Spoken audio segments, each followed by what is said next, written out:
बिचरा रवि लामिछानेजी जेलमा हुनुहुन्छ होइन। अब समान प्रकृतिका केसहरूमा चाहिँ मान्छेहरूलाई चाहिँ धरोटीमा छोडियो, तर चाहिँ रविजीलाई भित्र राखियो भन्ने सर्वसाधारणको क्वेसन हो। नेपाली कांग्रेसका नेता एवं चर्चित सांसद डाक्टर सुनिल शर्माले रवि लामिछाने विरुद्ध भनेको राजनीतिक प्रतिशोधबारे मुख खोलेका छन्। रवि लामिछाने बारे अरू सांसदले भन्दा डाक्टर सुनिल शर्माले आफ्नो धारणा विभिन्न रूपमा प्रस्तुत गरेका छन्।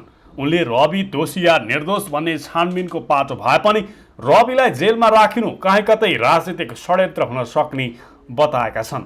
अन्य दलका शीर्ष तहका राजनीतिक नेतृत्वका काण्डका बारेमा बाहिर बसेर छानबिन गर्न मिल्दा रविलाई मात्रै जेलभित्र राखिनु राजनीतिक तवरबाट सान्दर्भिक नदेखिएको बताएका छन्। रवि लामिछाने जेलमा भएकाले उहाँबारे नराम्रो टिका टिप्पणी नगर्ने समेत बताएका छन्। सँगसँगै डाक्टर सुनिलले रवि 100% राम्रो भन्ने स्थिति नभएको टिप्पणी समेत गरेका छन्। तथापि जेलमा भएको व्यक्तिको बारेमा बाहिर बसेर बोल्नु उचित नहुने बताएका छन्। समान प्रकृतिको मुद्दामा कांग्रेस एमाले भित्रका हाई प्रोफाइल नेतालाई धरोटीमा रिहा गरेर रविलाई मात्रै जेलभित्र किन राखियो भन्ने प्रश्न आम जनताको भएको शर्माले जिकिर गरेका छन्। उनले न्यायालयको न्याय निरूपण फेयरनेस नभएको समेत बताएका छन्। झापाको बीएनसी मेडिकल कलेजले मुद्दालको 6 महिनामै सम्बन्धन पाउने तर काठमाडौँको मनमोहन पिपल्स नेसनल जस्ता मेडिकल कलेजको मुद्दा सर्वोच्चको डस्टबिनमा फालेको भन्दै उनले न्यायालयप्रति प्रश्न गरेका छन्। डाक्टर शर्माले न्यायालयमा हुने न्यायाधीशको नियुक्ति नै पार्टीको कोटाबाट हुने भएकाले न्याय सम्पादनमा न्यायिकता नभएर दलीयकरण देखिएको आरोप समेत लगाएका छन्। यद्यपि न्यायालयमा क्षमता र योग्यता भएका न्यायाधीश भएको तर राजनीतिक नियुक्तिको परिपाटी खराब भएको डाक्टर शर्माको जिकिर छ। संघीय संसद बाहिर पत्रकारहरूसँग डाक्टर सुनिल शर्माले समसामयिक विषयमा बोलेको निकै महत्त्वपूर्ण भिडियो सामग्री प्रस्तुत गरेका छौं। अन्तिमसम्म हेर्नुहोला। विपक्षी दल सदनमा यो आन्दोलित छ। बाहिर यसले हस्ताक्षर अभियान एउटा रवि लामिछानेमाथि भएको राज्यको प्रतिशोध विरुद्ध भनेर जनताको हस्ताक्षर अभियान लिँदैछ, जसलाई लिएर सत्तापक्षका मान्यज्यूले केले आपत्ति जनाउनु भएको छ। विज्ञप्ति नै कांग्रेसले त चितवनबाट विज्ञप्ति नै जारी गरेको छ। यसलाई तपाईले चाहिँ कसरी हेर्नु भएको छ मान्यज्यू? यो जनतासँग जाने अब यो नबोलौँ भन्नु फेरि बोल्न लाउनुहुन्छ। बिचरा रवि लामिछानेजी जेलमा हुनुहुन्छ होइन। अब यो राम्रो बोलौँ भने पनि 100% राम्रो भन्ने स्थिति पनि छैन होइन। अब नराम्रो बोलौँ भने जेलमा भएका साथीका बारेमा मैले यहाँ बसेर बोल्नु राम्रो पनि हुँदैन, मेरो आत्मामा सन्तुष्टि हुँदैन। यद्यपि म तपाईँलाई एउटा कुरा भनिदिन्छु, अहिलेको मुख्य विषय के हो भने प्रश्न तपाईँले गरेको भन्दा पनि फरक प्रश्न छ।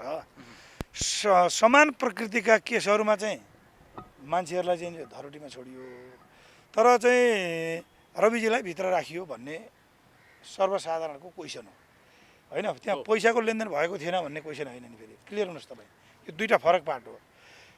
काङ्ग्रेसभित्रका एमालेभित्रका मान्छेहरूका पनि पैसाका लेनदेन भएका साथीहरू चाहिँ हाई प्रोफाइल छन् भने उनलाई चाहिँ सहकारी काण्डमै धरोटीमा छोडियो, एक दिन पनि गिरफ्तार नगरिएको इतिहास पनि छ।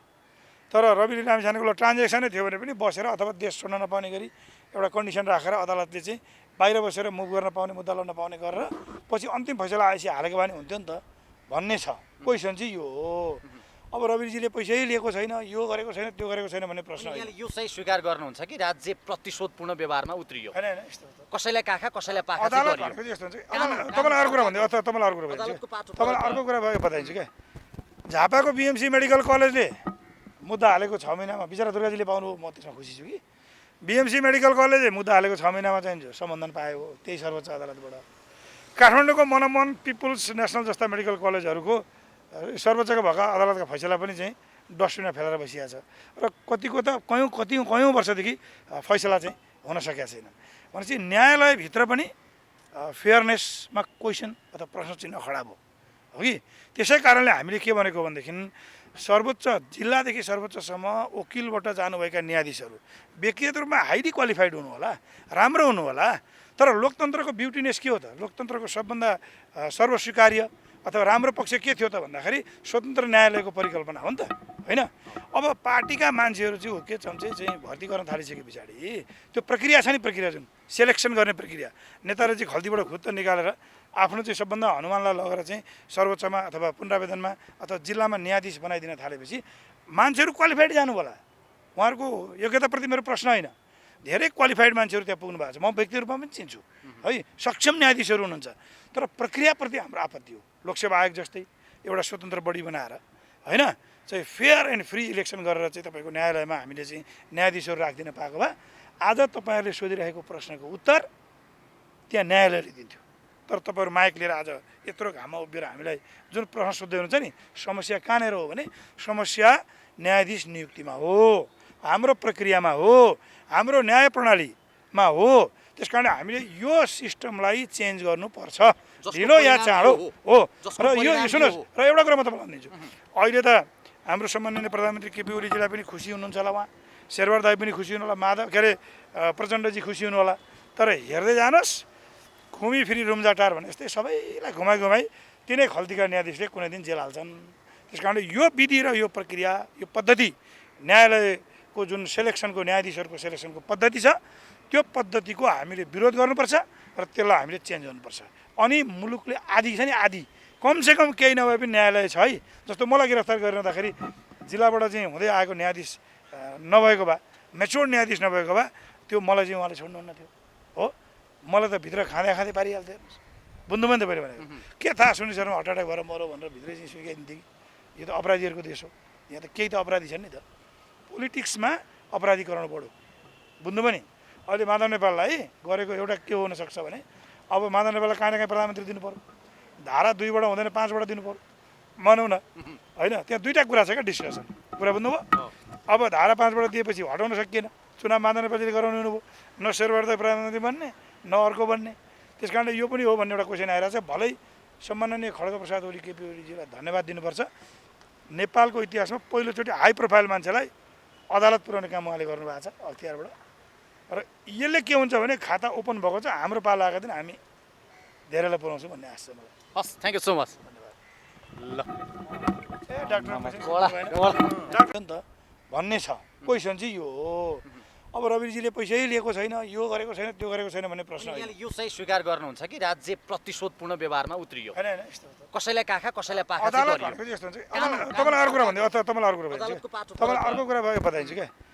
झापाको बिएमसी मेडिकल कलेजले मुद्दा हालेको 6 महिनामा, बिचरा दुर्गाजीले पाउनु, म त्यसमा खुसी छु कि बिएमसी मेडिकल कलेजले मुद्दा हालेको 6 महिनामा चाहिँ सम्बन्धन पायो, त्यही सर्वोच्च अदालतबाट।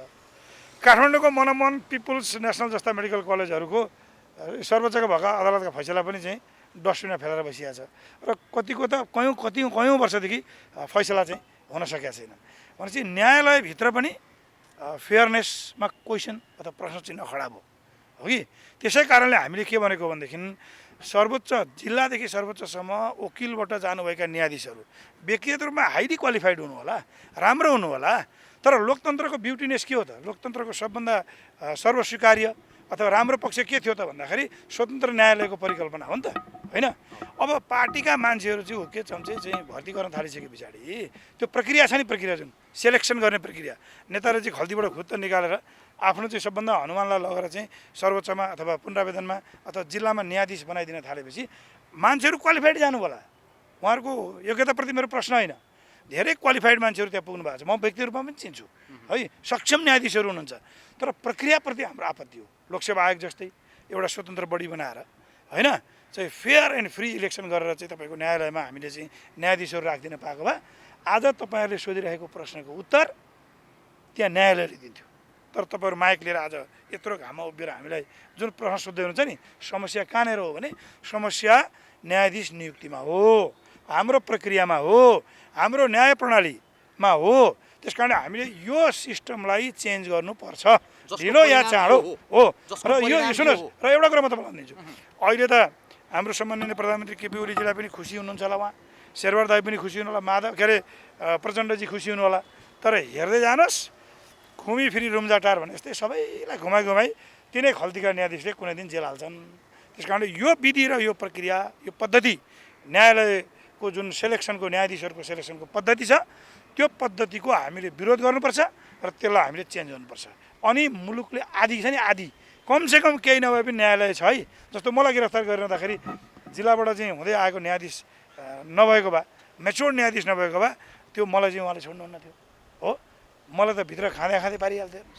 बुझ्नु पनि त पऱ्यो भनेको के थाहा, सुनि शर्मा हार्ट एट्याक भएर मरो भनेर भित्रै चाहिँ स्वीकारिन्थ्यो कि यो त अपराधीहरूको देश हो, यहाँ त केही त अपराधी छन् नि त। पोलिटिक्समा अपराधीकरण बढो, बुझ्नुभयो नि। अहिले माधव नेपाललाई गरेको एउटा के हुनसक्छ भने अब माधव नेपाललाई काहीँ न काहीँ प्रधानमन्त्री दिनु पऱ्यो, धारा 2बाट हुँदैन 5बाट दिनु पऱ्यो, मानौँ न होइन। त्यहाँ दुईवटा कुरा छ क्या डिस्कसन, कुरा बुझ्नुभयो। अब धारा 5बाट दिएपछि हटाउन सकिएन, चुनाव माधव नेपालले गराउनु हुनुभयो, न शेरबहादुर प्रधानमन्त्री बन्ने न अर्को बन्ने। त्यस कारणले यो पनि हो भन्ने एउटा क्वेसन आइरहेको छ। भलै सम्माननीय खड्गप्रसाद ओली केपी ओलीजीलाई धन्यवाद दिनुपर्छ। नेपालको इतिहासमा पहिलोचोटि हाई प्रोफाइल मान्छेलाई अदालत पुर्याउने काम उहाँले गर्नुभएको छ अख्तियारबाट। र यसले के हुन्छ भने खाता ओपन भएको छ, हाम्रो पाला आएको दिन हामी धेरैलाई पुऱ्याउँछौँ भन्ने आश छ मलाई।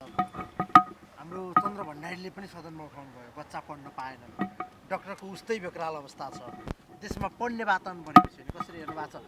शिक्षा विधेयक पनि छ सँगसँगै जोडिएको। अनि के छ भने गत 10 वर्षदेखि नेपालमा एउटा काम भइरहेछ बारम्बार, तपाईँले कसरी हेर्नु भएको छ? सुरुमा मेडिकल कलेजहरूलाई हिट गरियो, नेपाली बच्चा पढ्ने सिट सङ्ख्याहरूलाई घटाइयो, 33% सिटहरू काटिए है, हरेक मेडिकल कलेजमा 50 सिट काटियो। अनि फेरि हिट गरियो एकै अर्को बाहनामा, गोविन्द केसी डाक्टर साहबको नाम देखाएर होस् जे होस्।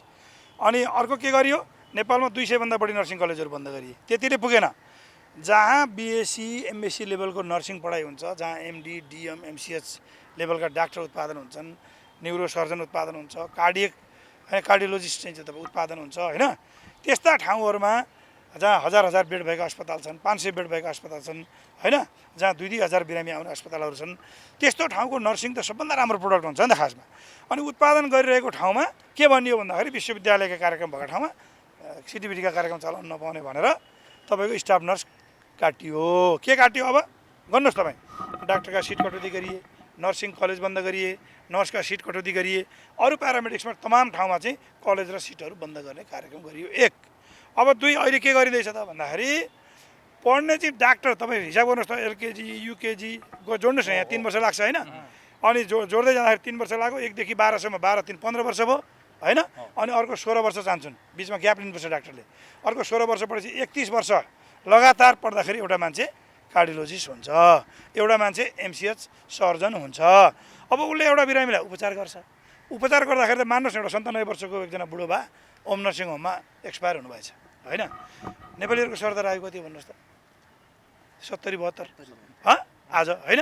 अनि 97 वर्षको मान्छे त्यहाँ डेथ भइसके पछाडि कन्ज्युमर कोर्ट भनेर उद्योग मन्त्रालय, जसले के हेर्नु पर्थ्यो, जसले सिमेन्टको भाउ हेर्नु पर्थ्यो, त्यहाँ चाहिँ बढाएको छ होइन, जसले इँटाको मूल्य हेर्नु पर्थ्यो, खाने सामानको मूल्य हेर्नु पर्थ्यो, मट्टितेलको मूल्य हेर्नु पर्थ्यो, कालाबजारी हेर्ने ठाउँमा अनि डाक्टर जस्तो एउटा प्रोफेसनल मान्छेको बारेमा चाहिँ त्यहाँ षड्यन्त्रमूलक ढङ्गले 2 लाइन घुसाएर उद्योग मन्त्रालयले कसलाई कारवाही गर्ने भयो? अब डाक्टरलाई के हेर्ने भयो भन्दा तपाईँलाई के दियो भने नि सिम्पल, तपाईँ पत्रकार, तपाईँले पत्रकारको कुरा बुझ्नुहुन्थ्यो, यो क्यामेराको लेन्सको यसको भ्यू कति छ, के छ, जुम कति गर्ने, यो बुझ्नुहुन्छ नि त होइन। साउन्ड सिस्टमलाई कसरी राम्रो बनाउने होइन त, यो पिक्चरलाई कसरी अझ राम्रो बनाउने, फेड गर्ने कि नगर्ने, जुम गर्ने कि नगर्ने तपाईँले बुझ्नुहुन्छ। तर तपाईँलाई के जिम्मेवारी दियो भन्दाखेरि यो डाक्टरले मुटु चिरेको छ, यो मुटु ठिक चिरेन हेरिदिनुहोस् भनेपछि के हुन्छ? अनि नन मेडिकल मान्छेलाई जसले मेडिकल पढेकै छैन त्यसलाई चाहिँ लगेर चाहिँ त्यो डाक्टरको बारेमा निर्णय गर्ने ठाउँमा राखियो र पूर्वाग्रही ढङ्गले डाक्टरहरूमाथि दमन गरियो। अब भनेको के हो भने हामीले मेडिकल सक्यौँ, नर्सिङ सक्यौँ, सब सक्यौँ, बन्द गराइदिउँ होइन। अब देशभित्र जो डाक्टर बसिरहेछन्, काम गर्न चाहन्छन् नेपालभित्र, तिनलाई यो देश छोडेर जाऊ, विदेश जाऊ, अब नेपालमा चाहिँदैन। किन भन्दाखेरि बुद्धिजीवी धेर भयो भने त, पढे लेखेका मान्छे यो देशमा धेर भयो भने त यी मूर्खहरूले यिनलाई शासन गर्न नसक्ने भए के बुझ्नु भएन कि? अर्को 84को चुनावमा ह्याम्पर हुने भयो भनेपछि यहाँ चाहिँ सबै पढालेखा नगरेका होइन, अब एकदम तल बिचरा राउटे टाइप हाम्रो राउटे दाईहरू छन् नि बिचरा जङ्गलमा होइन, जे भन्यो त्यही मान्ने, झोला बोक्ने, हनुमानी गर्ने, हो हजुर हो तपाईँ नै तुम शरण, नेताले जे भन्यो त्यही हो भगवान् हो भन्ने, हामी जस्तालाई सक्यो भने जेलतिर ठेलिदिने होइन, अलिबाटा टाटालाई जेलतिर ठोक्ने, सकिन्छ सालेहरूलाई ठोकेर चाहिँ विदेश पठाइदिने, यो नियत यो हो। त्यस कारणले अहिले डाक्टरमाथि प्रहार भयो होइन भने 1-2% क्या 1-2%ले बदमासी पनि गर्यो होला, काहीँ समस्या भयो होला, काहीँ काम गर्दा गर्दै समस्या भयो होला, त्यसलाई छानबिन गर्न त मेडिकल काउन्सिल छँदै थियो नि। तपाईँ राज्यले हिजो विश्वास गर्ने मेडिकल काउन्सिललाई लाइसेन्स दिने अथोरिटी चाहिँ दिने, लाइसेन्स क्या तपाईँलाई चिर्ने अथोरिटी, टाउको खोल्ने अथोरिटी चाहिँ काउन्सिलले दिने, त्यहाँ चाहिँ विश्वास गर्न हुने।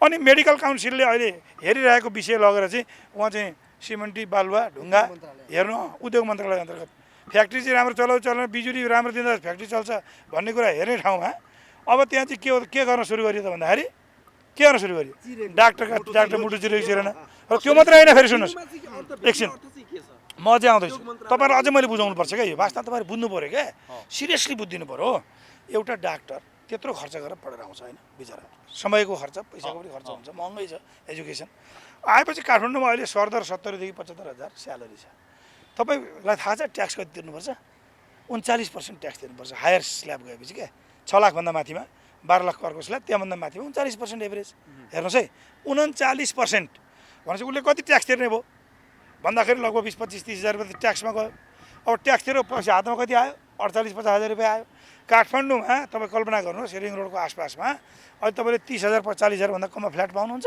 एउटा फ्ल्याट लिनु पऱ्यो छोराछोरीको स्कुल पढाउनु पऱ्यो त्यहाँ तलतिर लगेर रातो बङ्गला भने त उसले सकेन भनेपछि स्कुल पढाउने पैसा समेत डाक्टरलाई जुटाउन गाह्रो छ नर्सहरूको तलब जम्मा 22-25,000 रुपियाँ छ बिचरा एउटा रुम लिएर भाडामा लिएर चाहिँ तपाईँको चलाउने स्थिति बस्ने स्थिति छैन परिवार पाल्न सक्ने स्थिति छैन होइन त्यत्रो मेहनत गरेर आम नागरिकलाई बचाउन चाहिरहेछ यो नेपालका सबै डाक्टरले मान्छे मार्ने भएको भए तपाईँ हाम्रो सबै घर घरका मान्छे कति मरिसक्थ्यो रहेछ कि सक्दैन थिए सक्थ्यो नि त त्यस कारणले यो नियतमा खराबी छ राज्यको नियतमा खोट छ दृष्टिकोणमा समस्या छ र यसरी मेहनत गरेर दिनरात अहोरात्र काम गरेका डाक्टरहरूलाई 1-2वटा केसका आधारमा होइन आम मान्छेलाई एउटा बास्केटभित्र राख्न मिल्दैन र सरकार कति गैर जिम्मेवार छ हेर्नुहोस् आज ओपिडीमा चेक गराउन नपाएर देशभरि मान्छे नागरिक सडकमा छन् है मतलब छैन समाधान भेरी सिम्पल सुन्नुहोस् मेडिकल काउन्सिलले छानबिन गरिरहेको विषय त्यसमा अझ कन्ज्युमर कोर्ट मतलब कन्ज्युमरको एक्सपेक्टबाट जनताको पर्सपेक्टिभबाट त्यो सन्तोषजनक छैन भने बरु प्रशासनिक मान्छे पनि त्यहाँ पठाउँ नि त सरकारको राज्यको को अर्को अथोरिटी पनि पठाउँ विज्ञ भनेकाहरू पनि पठाउँ र त्यही काउन्सिलले जे गरिरहेछ त्यसमा थपेर एउटा नयाँ बडी बनाऊ र अनुसन्धान गर्ने र कन्ज्युमरलाई पनि साँच्चै गल्ती डाक्टरले गरिरहेछ भने कारबाही गर्ने सिस्टम बनाऊ किन गर्दैन तपाईँ त एउटा मेडिकल व्यवसायी हुनुहुन्छ तपाईँले राज्यलाई त्यत्रो कर तिर्नुहुन्छ किन हलो अड्किन्छ राज्यले त्यस्तो कुरा गर्दैन तपाईँले भने होइन अहिले यस्तो छ अब यो मैले धेरैचोटि भने कति गाली गर्ने गाली नगरौँ यो कमन सेन्स गुमाएको हो कि कमन सेन्स हुन्छ नि अब विदेशी नागरिकहरू आएर यहाँ ट्रान्सपोर्टै गर्न पाउँदैन अहिले भर्खर मैले सामान्य प्रधानमन्त्रीज्यूलाई भने त्यस्तो हुन्छ र त्यस्तो भएको छ भन्नु त्यही भएको छ एउटा सुकुम्बासी केटो उहाँ आएको छ मैले किडनी ट्रान्सप्लान्ट फ्रीमा गरिदिन खोजेको अहिले पिएमजीलाई रिक्वेस्ट गरेर आएको म हजुर भनिदिनु पऱ्यो सिडिओलाई भनेर जन्म दिने आफ्नै आमाले दिन चाहन्छे काठमाडौँको सिडिओले हुँदैन भन्छ हेर्नुहोस् मोरङको सिडिओले प्रमाणित गरेर पठाइसक्यो नाता सबै सर्जन भइसक्यो वडाले पठायो पुलिसले पठायो काठमाडौँले दिँदैन भन्छ दादागिरी कति हो भन्नु जिल्ला प्रशासन होइन यिनको दादागिरी क्या यो नै इनह्युमेन क्या यिनको हेर्नुहोस् अमानवीय हृदय अमानवीय हृदय अमानवीय हृदय होइन अहिले सुन्नुहोस् न अमानवीय हृदय कानुन बनाउने प्रोसेसमा पनि छ अब तर के हुन्छ भने कानुन पूर्ण हुँदैन मानवीय नाता पनि हुन्छ नि त्यसमा संवेदना हुन्छ होइन मानवीय नाता इम्पोर्टेन्ट कुरा हो र रियालिटी फ्याक्ट उसकी साँच्चै आमा हो भने त जेनेटिकल मेटेरियल टेस्ट गरेर पनि डिएनए आरएनए मिल्छै मिल्दैन भनेर हेर्न सकिँदैन त्यसको जिन लेभलमा एउटा टेस्ट गर्दा भइहाल्यो नि संसारमा भ्यालिड विषय हो नि त तर मतलब छैन तयार छैन दिन तयार छैन किनभने त्यो काठमाडौँको सिडिओकी छोरी होइन त्यो काठमाडौँको सिडिओको छोरा होइन उसको छोराछोरीलाई परेको भए अहिले त्यो किडनी उसका बच्चाको ट्रान्सप्लान्ट गर्नु परेको भए के हुन्थ्यो उसले साइन गर्थे नि गर्दैन त्यो त्यही कारणले ब्युरोक्रेसी गैर जिम्मेवार हो पैसा आउने ठाउँमा काम गर्ने माल नआउने ठाउँमा काम नगर्ने भेरी सिम्पल नेपालको ब्युरोक्रेसी हो ब्युरोक्रेसीको उपल्लो लेभलको केही मान्छेहरू है फेरि अल होइन मैले अघि भने नि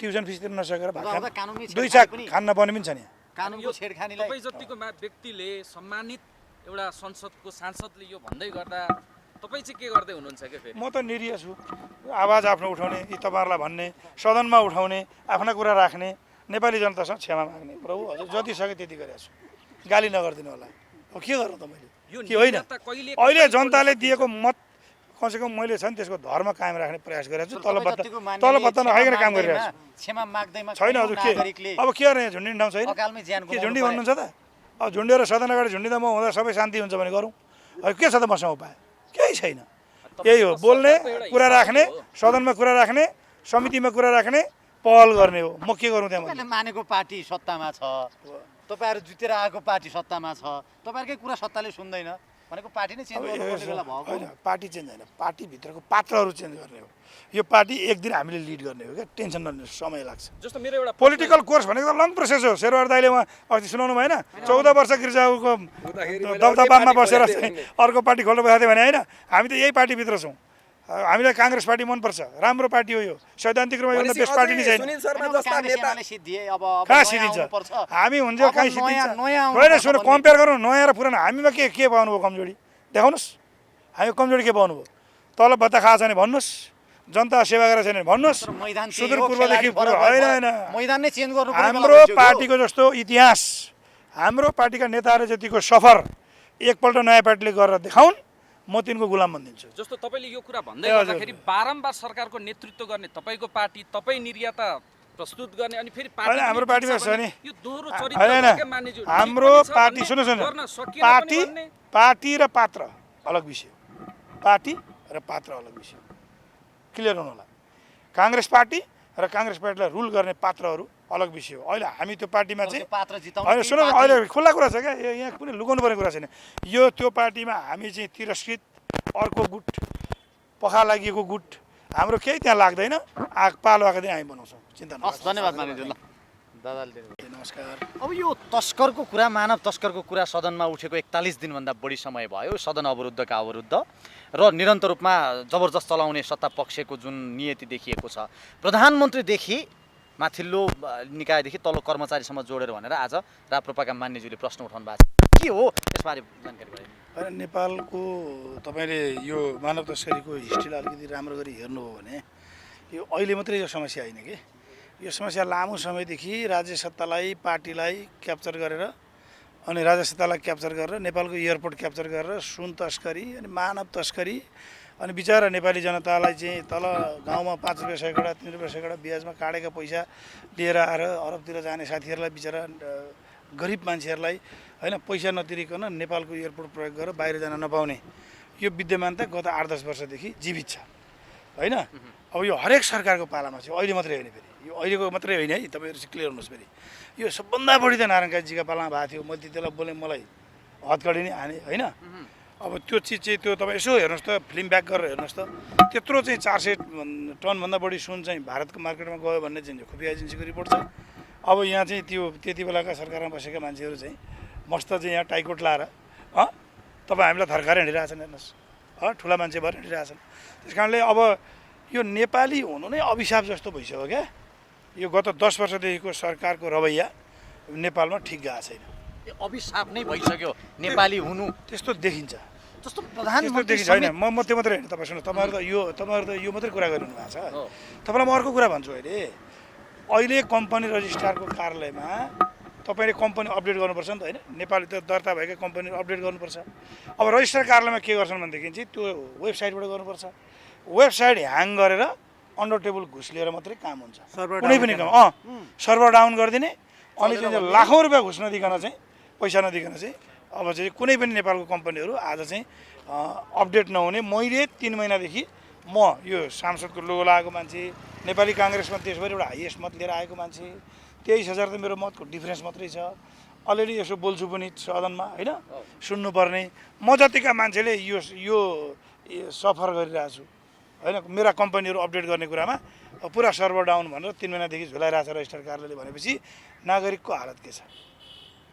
अब यो कसलाई भन्ने कसलाई होइन? यो विषय, यो सिरियस क्वेसन हो। अहिले त सबैभन्दा बढी टार्गेटमा पनि तपाईँ नै हुनुहुन्छ भनेको सत्ता पक्ष अहिलेको होइन। यहाँले भने जस्तो यो मानव तस्करीको विषय 10 वर्षदेखि चलिरहेको भन्दा पनि रोक्न सक्ने अवस्थामा भन्दा उल्टै प्रधानमन्त्री समेत जोडिने अवस्था आयो भनेर जसरी आज सदनमा आवाज उठेको छ। अनि यस्तो छ, त्यसरी होइन क्या, यसरी तपाईँ व्यक्तिमा नजानुहोस्। कुरा के हो भने होइन, अहिले म यस्तो छ क्या, नेताहरू मुठीभर नेताहरू भ्रष्ट भइसके पछाडि त्यसलाई चाहिँ दुरुपयोग गर्यो ब्युरोक्रेसीको पनि मुठीभर मान्छेहरूले। कतिपय कर्मचारी डेरा भाडा तिर्न नसकेर होइन, छोराछोरीको स्कुलको फिस तिर्न नसकेर चाहिँ जो प्रताडित भएर बसिया छन्। अब कतिपय कर्मचारी अथवा राज्य सत्ताको हायर लेभलमा भएका चाहिँ हायर अफिसरहरू चाहिँ नेपालमा पैसा नअटाएर राख्न नमिलेर विदेशमा गएर चाहिँ लगानी गरिरहेको विद्यमानता छ।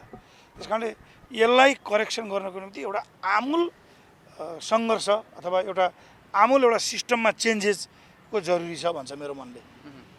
जस्तो सत्ता पक्षले प्रतिपक्षलाई अहिले पेलेरै जाने, राष्ट्रपाको आवाज चाहिँ सानो दल भनेर हो कि के हो? आवाजै नसुन्ने अवस्था किन? उहाँहरूको बहिष्कार छ, उहाँले उठाएको आवाजलाई चाहिँ कसरी लिनुभएको छ राष्ट्रपाको आवाजलाई? लोकतन्त्रमा त्यो सदनभित्र होस् या सदन बाहिर होस्, शान्तिपूर्ण तरिकाले चाहे जनताले होस् चाहे सांसदहरूले होस् आफ्ना आवाजहरूलाई बुलन्द रूपमा उठाउन पाउनुहुन्छ। त्यसलाई हामीले चाहिँ गैर लोकतान्त्रिक प्रक्रिया हो भन्न मिल्दैन। अब अहिले राप्रपा रासपाका साथीहरूले आवाज उठाइरहनु भएको छ। अब त्यो के देखिन्छ भने अलिकति उहाँहरूलाई माओवादीले धोका दिए जस्तो देखिन्छ। खास सत्य भन्दा कि तपाईँलाई होइन, अब माओवादी कहिले यता कहिले उता। अब हुनसक्छ माओवादीलाई लोभ के होला भने अहिले काङ्ग्रेसलाई धेरै चाहिँ चिडायो भनेदेखि चाहिँ यो ओली र केपी ओली र यो शेरबहादुरको गठबन्धन भनौँ न, काङ्ग्रेस र एमालेको गठबन्धन चाहिँ ब्रेक गर्न सकिँदैन कि यसो चाहिँ झरिहाल्छ र खाउँला कि भन्छन् नि एउटा भन्न हुने नहुने शब्दहरू हुन्छन् नि, फल जर्ला र खाउँला भनेर यसो थापेर हात थापेर चाहिँ प्रचण्डजी बसे जस्तो देखिन्छ है। त्यस कारण उहाँहरूले जब धोकाधडी उहाँहरूको एलायन्समा भनौँ न तीनटा पार्टीको एलायन्समा धोकाधडी गर्नु त्यसपालि अहिले रासपा राप्रपाको आवाज अथवा उहाँहरूको युनिफिकेसनमा तीनटा पार्टीमा ब्रेक भइसकेपछि उहाँहरू कमजोर देखिनुहुन्छ, निश्चित रूपमा बल नपुग्या हो होइन। यद्यपि यस्तो छ के हुन्छ भने नि अब एयरपोर्टमा लुई मान्छे चाहिँ होइन पैसा नतिरिकन चाहिँ जान नपाउने एउटा मान्छेले 50,000देखि चाहिँ 3 लाखसम्म तिरेर युरोप र चाहिँ गल्फ जानुपर्ने, अनि सरकारमा सत्तामा बसेका मान्छेहरूले थाहा छैन भन्ने, यो त लज्जास्पद कुरा हो नि जसले भने पनि। यसमा चाहिँ एउटा व्यक्तिको कुरा हुँदैन, फेरि तपाईँहरूले यहाँ गृहमन्त्री या प्रधानमन्त्री मात्रै पनि सिस्टमको कुरा हो यो अहिलेको सिस्टमले होइन कमसेकम यसको नैतिक जिम्मा त लिनु पऱ्यो नि त। फेरि सिस्टम चलाउने सिस्टम चलाउने नायकहरूले होइन नायकहरूले जिम्मा त लिनु पऱ्यो, नैतिक जिम्मा त लिनु पऱ्यो। गर्नु भएन होला, खानु भएन होला होइन। म बाबा जिम्मा म नैतिक जिम्मा लिन्थेँ, म बाबा नैतिक समर्थन गरेको नेतृत्वको सरकारले गरेको। म तपाईँलाई अहिले एउटा कुरा भन्छु, फेरि तपाईँलाई भन्दैछु, 10 वर्षदेखि कुनै पनि राज्य सत्तामा जुनसुकै बेला यो अन्तर्राष्ट्रिय एयरपोर्टलाई क्याप्चर गरेर भएका ठुला गतिविधिहरू ठुला स्क्यामहरू होइन स्क्यान्डलहरूको नैतिक जिम्मा तत्त बेलाका सरकारहरूले राज्य सञ्चालकहरूले लिनुपर्छ। तर अहिले बहुमतको सरकार, दुई ठुला दल मिलेर बनेको सरकार, यसले ब्रेक गर्न सक्ने अवस्था त्यो 10 वर्षको गतिविधिलाई ब्रेक गर्न सक्छ होइन। यस्तो इच्छाशक्ति हो, गर्न सक्थ्यो होइन। तर मैले तपाईँलाई सुरुदेखि एउटा कुरा भनेको छु, केही मुठीभर मान्छेहरूले राज्य सत्ता पार्टीको सत्ता र राज्य सत्तालाई क्याप्चर गरेर राज्य दोहन गरेका छन्। यसको चाहिँ हामीले चाहिँ अन्त्य गर्नुपर्छ। तपाईँ हामी सबै मिल्न जरुरी छ। यो सत्य कुरा हो, यो ढाँट्ने कुरा चाहिँ हेर्नुहोस्। यहाँ कोही हामी म चोखो अर्को नचोखो, यो फलानु हाम्रो पार्टी ठिक अर्को पार्टी बेठिक भन्ने होइन। नीतिगत रूपमा सैद्धान्तिक रूपमा काङ्ग्रेस पार्टी जस्तो पार्टी नै छैन होइन, सैद्धान्तिक रूपमा। र तपाईँले हिस्ट्री हेर्नुभयो भने हाम्रो नेताहरूको बिपी कोइरालाको जस्तो, कृष्णप्रसाद भट्टराईको जस्तो हिस्ट्री यसरी अमलाले ठडाएर हेर्दाखेरि 3000 बिघा जग्गा त बिपी कोइराला फ्यामिलीको विराटमा थियो। त्यस्ता सम्पत्ति सबै चाहिँ होइन राणाहरूले चाहिँ राष्ट्रियकरण गरेर सडकमा पुगेर कलकत्तामा चना बेचेर होइन पटनामा पत्रिका बेचेर गिर्जाहरूले बिपी कोइरालाको अझ पिताजीले होइन उहाँ त जेलभित्र मर्नुभएको। त्यो आदर्श त अहिले त हामीले क्यारी गर्न सकेनौँ, ढाँट्नु हुँदैन। कोसिस छ, जारी छ। हामी अहिले पनि केही मान्छेहरू यहाँ छन्, जीवित हुनुहुन्छ होइन, नन करप्ट मान्छेहरू छन्। काङ्ग्रेस पार्टीभित्र सबभन्दा बढी छन् नन करप्ट, घोषणा खाएका, राम्रो छवि भएका, कृष्णप्रसाद भट्टराईको आत्माको क्यारी गरेका होइन। अब लोकतान्त्रिक मूल्य र मान्यताकै आधारमा भन्नुहुन्छ भने त्यो अस्ति दिलभूषण पाठकलाई हाले बाहेक होइन, त्यो बाहेकको केसमा त शेरबहादुर जतिको डेमोक्रेट लिडर कोही छ त? परिवारका सदस्यले हालिदिए बिचरा उहाँलाई ह्याम्पर गर्यो त्यसले भनेको दिलभूषण पाठक होइन। मैले भने त्यसमा अलिकति चुक्यो, त्यो चाहिँ हामीले फरक ढङ्गले त्यो प्रेस काउन्सिल मार्फत गरे भए नि हुन्थ्यो होइन। अब त्यो त्यसरी गइगयो फुत्क्यो। एउटा इतिहासमा शेरबहादुर बिपीको आत्माको निरन्तरता र रियल डेमोक्रेट लिडर देखिराखेको बेला सानो घटनाले अलिकति त्यो हामीलाई खोट पुग्यो भन्ने लाग्छ मलाई। अन्यथा शेरबहादुर जस्तो रियल प्रजातान्त्रिक नेता तपाईँ देखाउनु न यो सदनभित्र, छैन नि त। अब ठुलामा भने सेकेन्ड लेयर थर्ड लेयरमा त धेरै छन्। राष्ट्रिय स्वतन्त्र पार्टी